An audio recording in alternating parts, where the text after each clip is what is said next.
al 8. Daniel capítulo 1, versos del 1 al 8. Y le hemos titulado a este mensaje dentro de la serie, que es que Dios se glorifica en Babilonia, le hemos titulado a este primer mensaje, todo comienza con el compromiso. Repito, todo comienza con el compromiso. Daniel capítulo 1, versículos del 1 al 8. Y si lo tienen allí disponible, pues si su condición física se lo permite, estemos en pie para hacer lectura de estos pasajes de la palabra del Señor. Daniel capítulo 1, versos del 1 al 8, le hemos titulado al primer mensaje de esta serie, todo comienza con el compromiso. Y dice así la palabra del Señor, en el nombre del Padre, del Hijo y del Espíritu Santo. En el año tercero del reinado de Joacim, rey de Judá, vino Nabucodonosor, rey de Babilonia, a Jerusalén y la sitió. Y el Señor entregó en sus manos a Joacim, rey de Judá, y parte de los utensilios de la casa de Dios, y los trajo a tierra de Sinar, a la casa de su Dios, y colocó los utensilios en la casa del tesoro de su Dios. Y dijo el rey a Aspenas, jefe de sus eunucos, que trajese de los hijos de Israel, del linaje real de los príncipes, muchachos en quienes no hubiese tacha alguna, de buen parecer, enseñados en toda sabiduría, sabios en ciencia y de buen entendimiento, e idóneos para estar en el palacio del rey, y que les enseñase las letras y la lengua de los caldeos. Y les señaló el rey ración para cada día, de la provisión de la comida del rey y del vino que él bebía, y que los criase 3 años, para que al fin de ellos se presentasen delante del rey. Entre estos estaban Daniel, Ananías, Misael y Azarías, de los hijos de Judá. A estos el jefe de los eunucos puso nombres. Puso a Daniel, Belsasar, a Ananías, Sadrac, a Misael, Mesac y a Azarías, Abednego. Y Daniel propuso en su corazón no contaminarse con la porción de la comida del rey, ni con el vino que él bebía. Pidió por tanto al jefe de los eunucos que no le obligase a contaminarse. Gracias le damos a Dios por su palabra. Pueden sentarse, mis queridos hermanos. Como bien le dije, hoy comenzamos una serie de mensajes basados en el libro del profeta Daniel. Toda esta serie tiene como título el que Dios se glorifica en Babilonia. Y es que vamos a través de estos mensajes primeramente a apreciar que Dios es soberano sobre todas las naciones de la tierra. O sea, nosotros no podemos caer en el error de que Dios solamente tiene soberanía o injerencia en aquellos lugares donde se predique el evangelio o donde aquellos lugares que profesen una fe en él, sino Dios es soberano de todos los habitantes de la tierra. Lo segundo es que por ser él soberano, por lo tanto, aun cuando los sistemas aparenten tener poder y oponerse ante el avance del propósito divino, sin embargo, esos sistemas van a fracasar en su intento. Por ser Dios soberano, repito, aún aquellos líderes que estén en autoridad jamás podrán impedir el propósito de lo que Dios quiere llevar a cabo en ese lugar. Y lo tercero es que vamos a apreciar en el libro de Daniel, es que Dios se glorifica en Babilonia a través de sus siervos, a través de sus fieles creyentes, a través de sus hijos. Y que Dios no necesita un ejército de miles de personas para glorificarse, sino con un puñado de personas que tengan una gran convicción de quién es Dios y una gran convicción de que Dios les ha puesto allí con un propósito, es suficiente para Dios glorificarse en tal lugar. Así que de manera que vamos a glorificar a Dios por el control que Él tiene sobre todas las naciones, y al mismo tiempo vamos a inspirarnos de que aun cuando nos ha tocado posiblemente vivir en un sector que consideramos duro en cuanto a la evangelización por causa de las leyes y por causa de la evangelización, porque las gentes son duras al evangelio. Sin embargo, podemos tener estímulo con estos mensajes basados en Daniel, porque Dios, si se glorificó en Babilonia, ¿cómo no ha de glorificarse en el entorno, en el contexto que Dios nos ha asignado a nosotros trabajar para su gloria?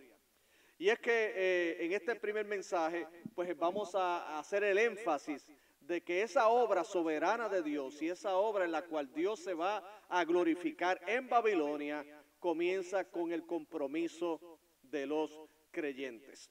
Y en esta introducción, llevándolo a lo que nosotros somos como iglesia, a lo que nosotros somos como hijos de Dios, es interesante que estos eventos históricos del libro de Daniel los podemos utilizar como una gran analogía de lo que somos nosotros como creyentes.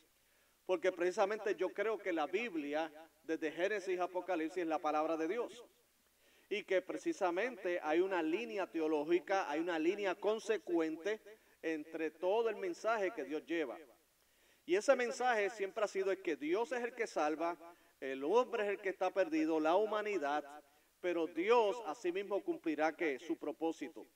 Y que lo interesante es que Dios salva a un pueblo. En este caso, en el Antiguo Testamento se resalta que el peso de la elección soberana de Dios recayó en Israel como nación, y aún así Dios utilizó a esa nación que, no siendo elegida por Dios porque sea grande o porque haya sido de gran influencia, porque Dios nunca ha necesitado gente de influencia para llevar a cabo su obra. O sea, Dios no dice, bueno, es que yo tengo que escoger a esta persona billonaria o tengo que escoger a este intelectual o a este científico para yo darme a conocer. Porque el paradigma bíblico y teológico desde el Génesis hasta Apocalipsis es que Dios escoge lo vil y lo menospreciado para avergonzar a los grandes. De manera que toda la gloria recaiga en aquel que creó los cielos y la tierra. Tristemente, después de la caída del hombre, solamente puede haber un aprecio de la divinidad cuando Dios obra sobrenaturalmente. Y el que Dios utilice personas insignificantes ante los ojos de los hombres y logre grandes cosas para Dios, precisamente es un gran testimonio del poder del Dios que nos llamó. Y en el Antiguo Testamento escogió a Israel entre todas las naciones. Y como le dije anteriormente, no por ser grande, sino que dice en el libro de Deuteronomio que por la razón fue por ser la más insignificante de todas las naciones. Y sabemos lo que ha significado Israel en toda la historia de la humanidad.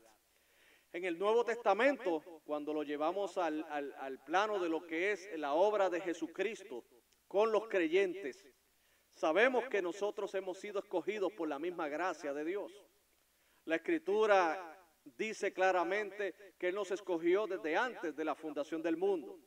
El mismo Jesucristo le dijo a los discípulos, no me eligieron vosotros a mí, sino que yo os elegí a vosotros para que vayáis y llevéis fruto y vuestro fruto que permanezca.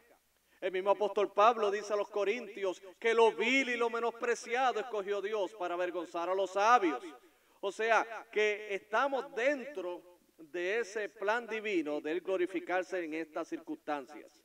Así como en los tiempos de Daniel, que Daniel y a sus amigos les tocó vivir un tiempo difícil, en el cual el pueblo de Israel fue desterrado a Babilonia.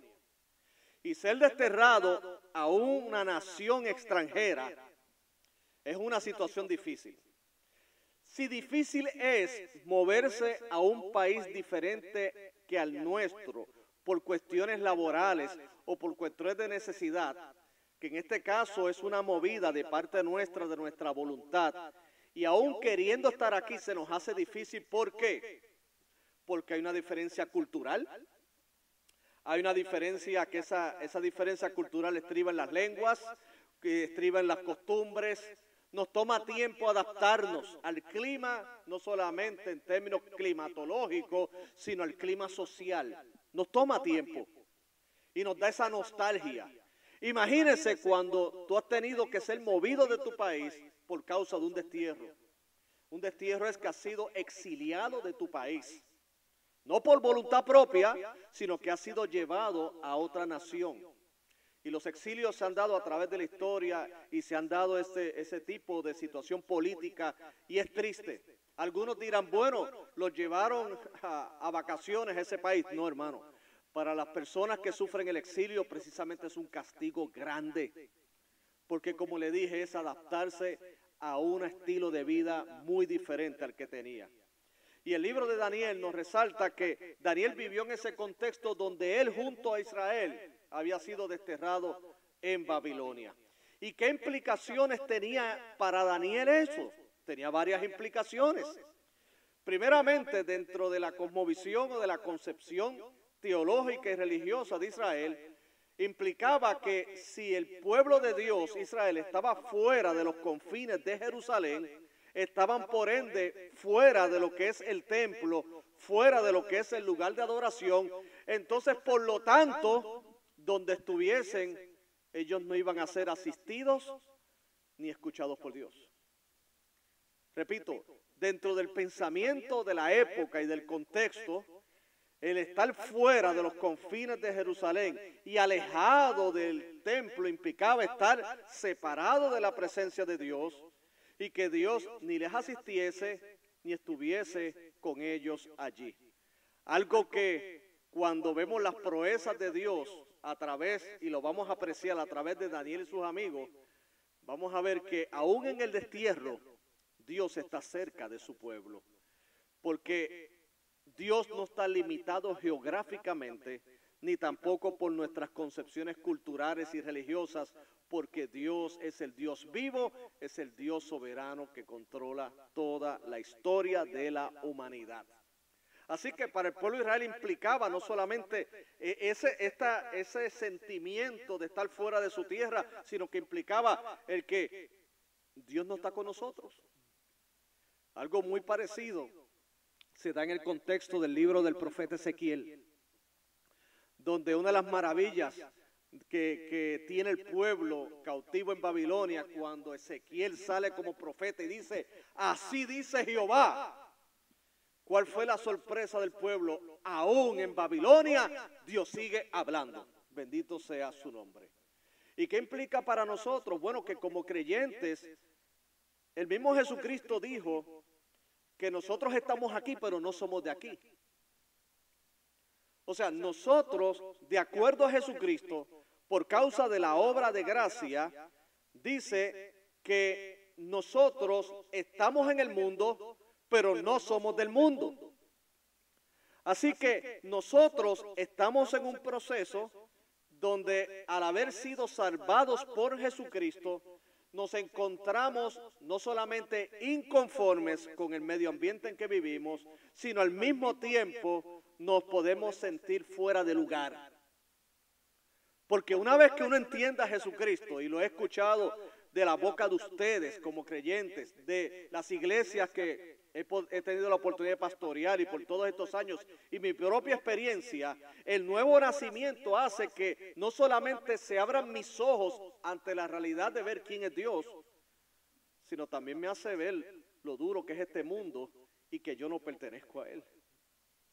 Pero por otro lado, yo quisiera tomar alas, como dijo en una ocasión el salmista. El salmista dijo, oh, si Dios me diese alas y yo pudiese desaparecerme de todo esto. Pero Dios no nos ha dado esas alas, ni físicas ni espirituales. Porque aún así, aunque este mundo es difícil, aunque este mundo está afligido, aunque día a día vemos que la injusticia sigue en aumento y la maldad sigue en aumento, es la voluntad de Dios que todavía estemos en este mundo. Es la voluntad de Dios. No que escapemos de Él, sino que de la manera en que Dios se glorificó en nuestras propias tinieblas, nosotros podamos ser, como dijo el apóstol Pablo a los filipenses, luminarias en el mundo que está en tinieblas, reconociendo que nuestra ciudadanía no está aquí, sino está en los cielos. Pero mientras estamos aquí, podemos seguir hacia adelante caminando en Cristo Jesús, Porque aunque es difícil el camino, sin embargo gozamos del amparo de Jesús, porque Él mismo dijo, no te pido que los quites del mundo, sino que los guardes ¿de qué? Del mal. Así que nosotros podemos identificarnos con este mensaje de Daniel, que es consistente en todas las escrituras, porque así como Daniel, nosotros estamos en un sistema que no pertenecemos de él. No pertenecemos. Somos del reino de los cielos, de nuestra ciudadanía celestial. Lo segundo es que aunque podemos hablar, y hoy nos expresamos en nuestra propia lengua vernácula, o sea, el español, sin embargo, en términos de lo que yo llamo la comunicación y el lenguaje entre nosotros como sociedad, los creyentes hablamos un lenguaje muy diferente a ellos. El hombre sin Cristo vive para Él. Nosotros estamos vendidos e identificados con Cristo, como dijo el apóstol Pablo. Ya no vivo yo, sino que Cristo que vive en mí. Y vivimos dentro de este gran mundo que también se opone y muestra oposición a nuestra fe y a nuestras convicciones. Pero así como Daniel, podemos ser y hacer la diferencia en este mundo que se pierde. Gloria a Dios. Podemos lidiar con los retos del mundo y al mismo tiempo ser fiel y productivo para nuestro Señor. Bendito sea su nombre. Porque aún a pesar de que así como en el tiempo de Daniel, porque yéndonos al contexto del libro de Daniel, dice en el capítulo 1 que en el año tercero del reinado de Joacín, rey de Judá, Nabucodonosor, rey de Babilonia, a Jerusalén y la sitió. O sea que Dios mismo entregó en las manos de ellos a Israel, al pueblo de Dios. Y el Señor entregó sus manos a Joacín, rey de Judá, y parte de los utensilios de la casa de Dios, y los trajo a tierra de Sinar, a la casa de su Dios, y colocó los utensilios en la casa del tesoro de su Dios. O sea que ellos estaban en la casa del trompo, como decimos en Puerto Rico. Estaban allí en una situación difícil. El mismo Dios permitió que ellos estuvieran allí. Entonces, dentro de ese plan que Dios tenía con ellos, de tenerlos en ese lugar, lógicamente la mayor prueba que ellos tenían es que cuando tú estás en otro país y tú estás en otra nación, esa nación busca asimilarte de todas las maneras posibles. De hecho, en el libro de Daniel nos dice aquí en el capítulo que leímos que la agenda que había era de tomar a estos jóvenes, que los conocemos por su nombre, que era Daniel, Ananías, Misael y Azarías, de los hijos de Judá, que se les reconocía que habían sido escogidos porque estos jóvenes se distinguían de todos los demás, porque el edicto o el mandato del rey o de las personas a cargo era que ellos querían tomar de esos que habían venido jóvenes que no hubiese tacha alguna, de buen parecer, enseñados en toda sabiduría, sabios en ciencia y de buen entendimiento, e idóneos para estar en el palacio del rey, y que les enseñase las letras y las lenguas de ¿qué? De los caldeos. Y entonces era un proceso de adoctrinamiento, dice, y les señaló el rey ración para cada día de la provisión de la comida del rey y del vino que él bebía, y que los criase 3 años para que al fin de ellos se presentase delante del rey. O sea, iban a tomar lo mejor de ese pueblo exiliado para adoctrinarlos en las letras de los caldeos, o sea, en las letras, la literatura, la cultura y la religión de ellos. ¿Me va llevando? O sea, la idea era transformar a estos jóvenes en ciudadanos completos de Babilonia, donde dejen rezagadas sus lenguas, dejarán rezagada su cultura, y las culturas involucran hasta comida, involucran relaciones. Para mí la cultura es igual a identidad. Para mí la cultura es importante porque es lo que nos hace únicos, es la identidad. Y cuando una nación o un grupo en particular nos quiere robar esa identidad, no es una nación o una sociedad saludable, no lo es. Porque esa cultura hay que respetarla. ¿Y qué sucedió Ellos querían que fueran asimilados todos y dentro de esa cultura estaba su fe. Porque dentro de ese proceso de asimilación y aculturalización que le iban a dar, ya Jehová no iba a ser el Dios de ellos, sino que iban a ser educados y asimilados para creer en lo que Babilonia sostenía. Qué difícil escenario el que estamos viendo. Pero yo le voy a decir algo, no muy diferente al que tenemos hoy día. Nosotros vivimos en un tiempo de muchos retos. Un reto muy diferente al que vivimos cuando éramos niños y más difícil que el que vivieron nuestros padres. Nuestros principios de libertad religiosa cada día se están cortando. Cada día, hermanos. Esto ha sido sin prisa, pero sin pausa. Hemos visto una agenda que se orquesta desde los mundos políticos hasta los mundos sociales para callar la voz del evangelio, para silenciar a los hijos y las hijas de Dios. Es un sistema que sin prisa pero sin pausa nos busca asimilar. Quiere que cambiemos nuestras prioridades. Quiere que hablemos el lenguaje de la posmodernidad, donde llegamos a la conclusión de que no hay absolutos, sino que todo es relativo para entonces llevarnos a una mezcolanza de ideas que a fin de cuentas nos conducen a la confusión en lugar de la clarificación. Es un sistema donde gradualmente le están tratando de inculcar a nuestros hijos la naturalidad de ciertos pecados y de la maldad del ser humano. Es un sistema donde poco a poco nos están quitando ciertas libertades para entonces dar paso a una tolerancia de la maldad, pero la fe nuestra no tiene reciprocidad en cuanto a la tolerancia de parte de ellos. Donde se aplaude la maldad, que como bien dijo el profeta Isaías, a lo malo le dicen bueno y a lo bueno le dicen malo. Donde se está desconstruyendo, o sea, dándole nuevas definiciones a lo que es la familia, a lo que es el ser humano, le están cambiando las definiciones a la sociedad en general.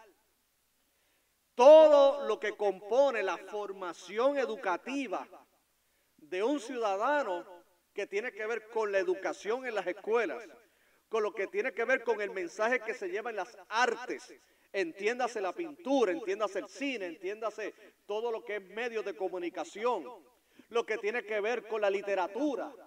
Todos están concertados y bien dirigidos a cambiar nuestra forma de pensar y que el evangelio simplemente sea visto como un problema social en lugar de la verdad que transforma y que cambia las vidas.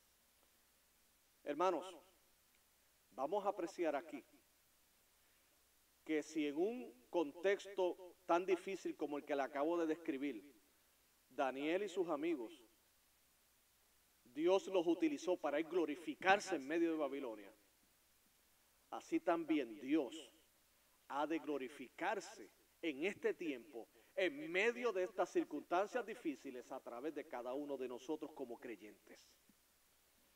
Pero para Él glorificarse, mis queridos hermanos, tenemos que entender que todo comienza con el compromiso de cada uno de nosotros, primeramente con Dios y segundo con el lugar que nosotros estamos allí.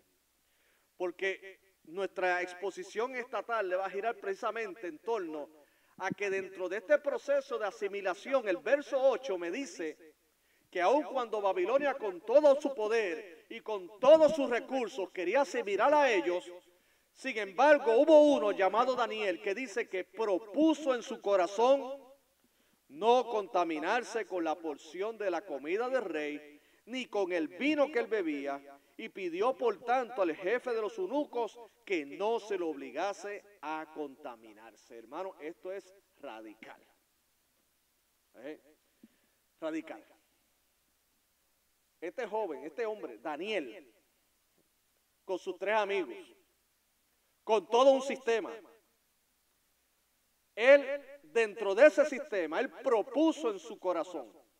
O sea, antes de que ocurriese todo lo que el libro de Daniel describe, que vamos a estar trazándolo a través de los diferentes mensajes que vamos a tener en esta serie, allí Daniel, en su corazón, dijo, yo pongo unos límites hacia donde Babilonia quiere llegar en mi vida. Y al mismo tiempo, yo estoy comprometido para que lo que yo soy y represento se lleve la gloria en este lugar, que es Dios. Daniel aquí propuso en su corazón no contaminarse con la comida del rey. La pregunta que nos hacemos es que dentro de las mismas circunstancias que él ha descrito, que estamos nosotros, vamos a contestar la misma. ¿Cómo podemos lidiar con los retos del mundo y al mismo tiempo ser fiel y productivo para nuestro Señor dentro de este sistema? Pues podemos ser productivos y podemos enfrentar esos retos con un compromiso, que esto tiene que ver con una firme convicción de que estamos aquí para glorificar ¿qué? A Dios. Primeramente, mis queridos hermanos, para poder ser frente a Babilonia, debemos entender primeramente lo siguiente, y es que estamos aquí por la voluntad de Dios. Repito, estamos aquí por la voluntad de Dios.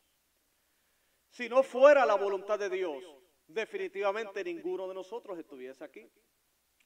Si no fuera por la voluntad de Dios, ninguno de nosotros estuviera creyendo y practicando esta hermosa fe que nos ha sido revelada por el Espíritu de Dios. Si no fuera por la voluntad de Dios, no estuviéramos nosotros aquí estableciendo nuestros hogares, estableciendo nuestras familias, estableciéndonos como ciudadanos de este lugar. Estamos aquí porque Dios así lo ha dispuesto. Entonces, ¿sería la voluntad de Dios que aún estando aquí nosotros entonces asumiéramos la actitud de escaparnos? ¿O de sencillamente hacer frente y decir en el nombre del Señor, estamos aquí por tu voluntad, por lo tanto, el llamado que tú me has hecho, el propósito que tú tienes para con mi vida, se ha de cumplir? Bendito sea el nombre del Señor.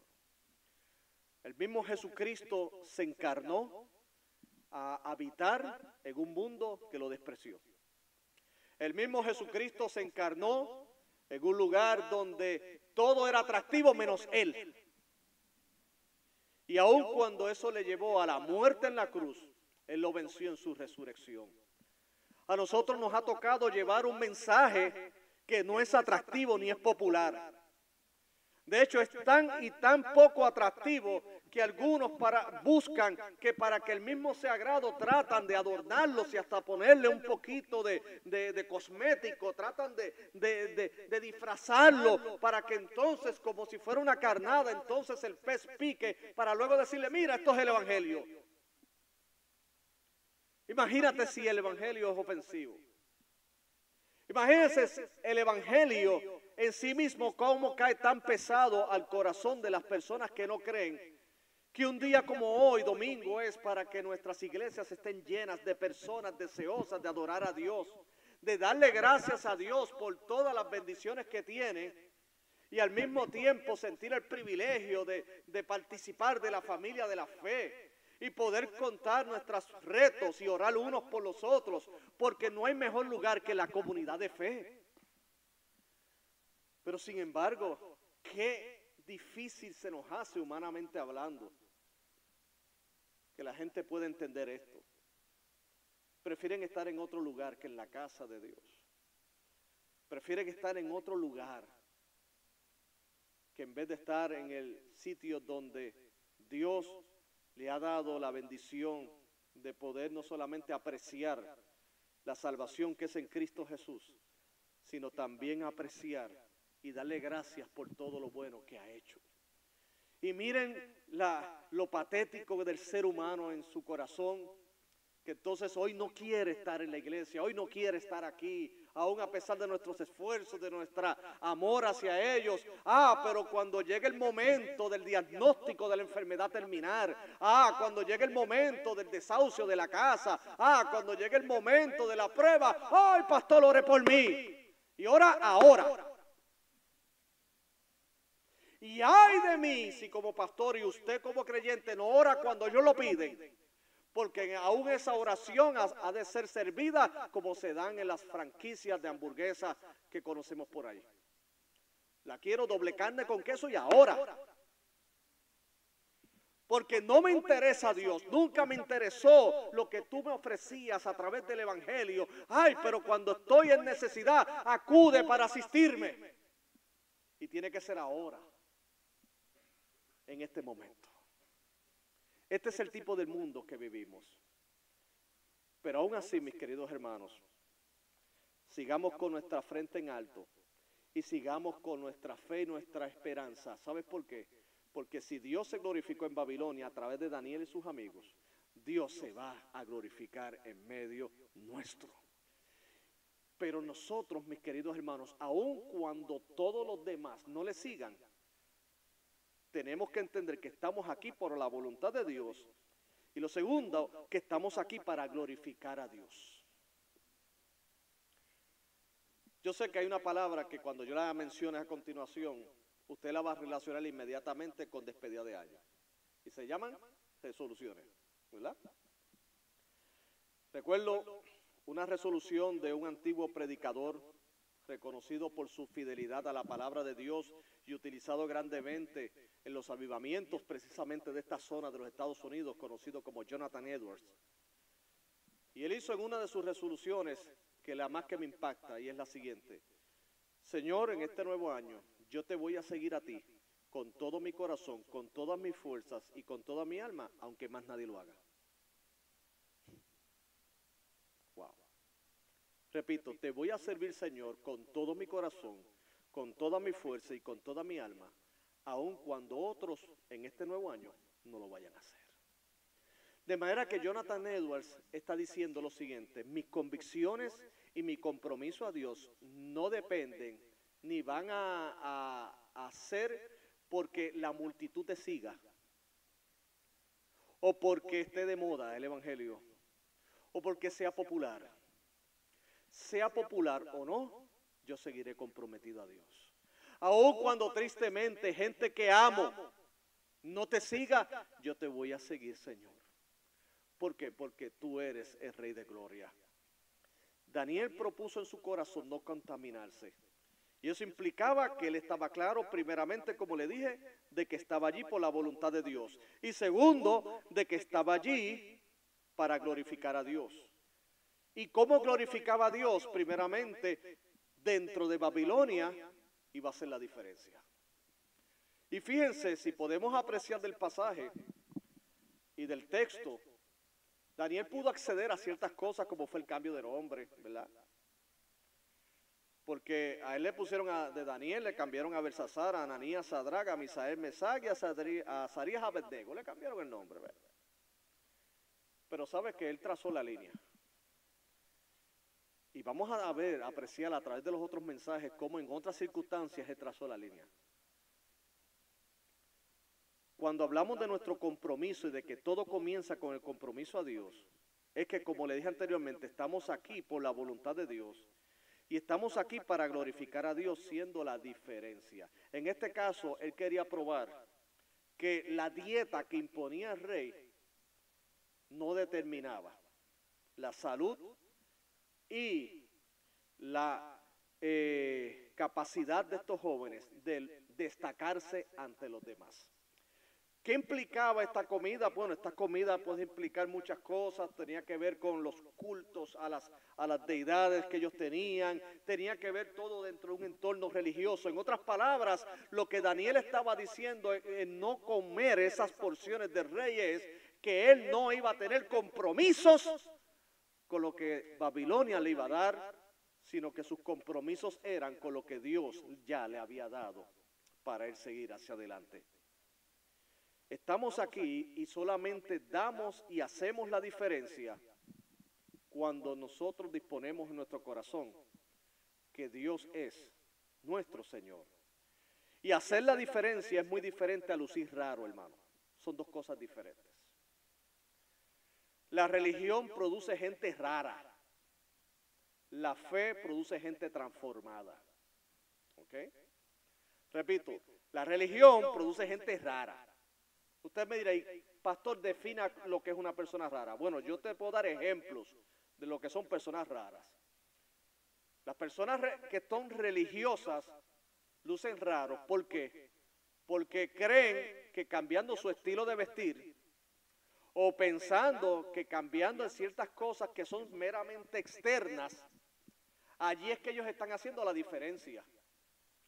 O sea que en un día que la temperatura esté a 110 grados, pues yo voy a estar con una camisa manga larga y voy a estar con una ropa sumamente calurosa porque mi religión me dice que ni siquiera un dedo se puede ver. Entonces, dentro de ese entorno, todos lo miran y dicen, no dicen, wow, qué impactante es lo que él cree. Dicen, qué raro es él. Lo que dicen es, wow, traigan agua, que ese muchacho se está deshidratando ahí, esa dama se está deshidratando allí. ¿Por qué? Porque la religión se caracteriza por la extravagancia externa. Mientras que la fe va por la transformación que desarrolla el Espíritu Santo en dentro de nosotros y que se evidencia en actitudes y conductas que glorifican a Dios, de manera que el mundo no me dice, este es raro, lo que me dicen es, este es diferente. Porque mientras el mundo odia, él ama. Mientras el mundo no perdona, él perdona. Mientras el mundo busca guerras y hostilidad, él es pacífico. Mientras el mundo no es generoso con sus riquezas, él es liberal y él aporta de lo que Dios le ha dado. Mientras el mundo lo que ve es que todo es de una manera egoísta, sin embargo él es desprendido. Entonces el mundo a ese tipo de personas no le dice que es raro, dice, él es diferente. Y aún más dice, esto es lo que yo necesito estar. Porque aun cuando comparte las actitudes y comparte las mismas pensamientos del mundo, sin embargo, no se siente gusto ahí. Porque lo triste de este sistema es que nos empuja a creer como ellos, pero aún dentro de ese sistema no se soporta a nadie. Nadie. Porque aún el que aboga por leyes para darle más libertad a las cosas que no son de Dios, él luego termina no disfrutándolas. Porque le afectan a él mismo. Entonces la iglesia ha de ser diferente. Daniel, cuando propuso en su corazón no contaminarse con la comida del rey, su mente no estaba en lucir raro, era lucir diferente. Y probar un punto, ¿y sabes cuál es el punto? Lo que Dios me da, me va a distinguir más que lo que ustedes me ofrecen. Lo que Dios me da a mí, va a ser de provecho no solamente para mí, sino que ustedes mismos van a poder apreciar lo que es el Dios que me trajo aquí. Porque estamos aquí para poder dar testimonio de lo que es nuestra fe en Cristo Jesús. Ser transformados por la gracia de Él y que otros puedan entender. Interesante que lo tercero de ello es que todo comienza con el compromiso, porque como llevamos en nuestra línea, estamos aquí por la voluntad de Dios, estamos aquí para glorificar a Dios, no luciendo raros, sino diferentes. No raros, sino diferentes. Y también estamos aquí, y hermanos, y donde Dios nos ha puesto, Dios nos dará gracia para seguir hacia adelante. Dice en el verso 9, y puso Dios a Daniel en gracia y en buena voluntad con el jefe de los eunucos. Y dijo el jefe de los eunucos a Daniel, temo a mi vida, temo a mi señor el rey, que señaló vuestra comida y vuestra bebida, pues luego que él vea vuestros rostros más pálidos que los de los muchachos que son semejantes a vosotros, condenaréis para con el rey mi cabeza. Entonces dijo Daniel a Melzar, que estaba puesto sobre el jefe de los eunucos, sobre Daniel, Ananías, Misael y Azarías: te ruego que hagas la prueba con tus siervos por 10 días y nos des legumbres a comer y agua a beber. Compara luego nuestros rostros con los rostros de los muchachos que comen de la ración de la comida del rey, y haz después con tus siervos según veas. Consistió pues con ellos y en esto, y probó con ellos con 10 días. Y al cabo de los 10 pareció el rostro de ellos mejor y más robusto que el de los otros muchachos que comían de la porción de la comida del rey. Hermano, aún en Babilonia, aún con lo difícil que pueda ser estar en medio de un entorno que es antagonista a Dios, nunca dudemos que aquel que oró por nosotros y dijo que iba a guardarnos, nunca dudemos que Dios nos va a guardar. Y dentro de esa protección divina estar en que aún vayamos a caer en gracia con algunos que puedan lucir como antagonistas a nuestra fe y a nuestro mensaje. Veo este paradigma, y perdonen que utilice tanto esta palabra, porque no les trae a los que conocen Escritura un caso semejante con el de José en el libro de Génesis. Que José tristemente, en ese destino que Dios tenía para él llegar a ser gobernador de Egipto, para cumplir el propósito de Dios, sin embargo tuvo que pasar años en diferentes cárceles y en diferentes pruebas. La historia de Daniel es sumamente dramática y también presenta lo que es la soberanía de Dios dentro de las circunstancias. Porque los hermanos de José lo que quisieron era desaparecer a José del mapa para que no se cumpliese el propósito de Dios, que a ellos les lo sentían antipático. Pero ¿qué ocurrió? Los golpes que ellos le dieron a José no lo destruyeron. Al contrario, lo llevaron hacia el propósito de Dios. Y José pasó por cárceles de manera injusta. Pero se repite y una y otra vez que Dios puso a José en gracia con la gente que estaba allí. Hermano, y es que cuando usted está en la voluntad de Dios, aún en el lugar más difícil, más hostil, el cuidado de Dios está allí y Dios te ha de ponerte en gracia. ¿Qué es ponerte en gracia? Dios te pone en favor de la gente. Nehemías, dice la Biblia, que sentía el gran deseo de ir a su tierra para reconstruir los muros, y tenía un jefe, porque él era copero, y él necesitaba la autorización de ese hombre.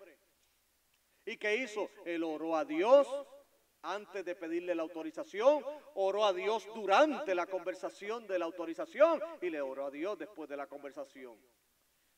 ¿Y qué ocurrió? Que Dios puso en gracia a Nehemías con su jefe.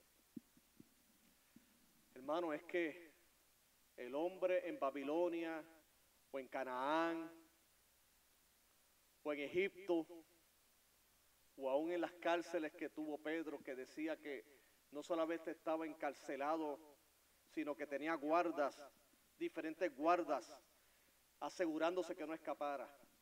Pero cuando Dios quiere glorificarse en un lugar, a través de usted, a través de nosotros, a través de esta iglesia, literalmente las cadenas caen. Los muros se derriban.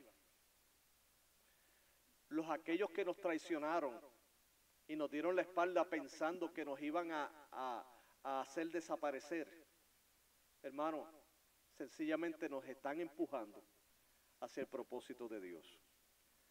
Yo aprendí hace mucho tiempo una prueba bien difícil que yo pasé en el ministerio hace muchos años atrás. Muchos años. A mí me dio un desánimo, mis queridos hermanos, y les soy bien honesto. Uno de esos desánimos que yo dije, bueno, aquí yo enganché los guantes, utilizando el argot del boxeo.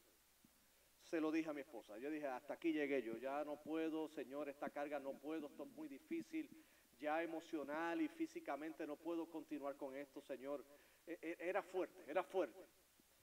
Y recuerdo que literalmente yo me sentía como que yo me estaba enterrando ya. En el sentido de que no tenía ánimo ni nada. Bueno, era algo bien terrible. Y recuerdo que ese día me llegó un libro que había pedido hacía tiempo.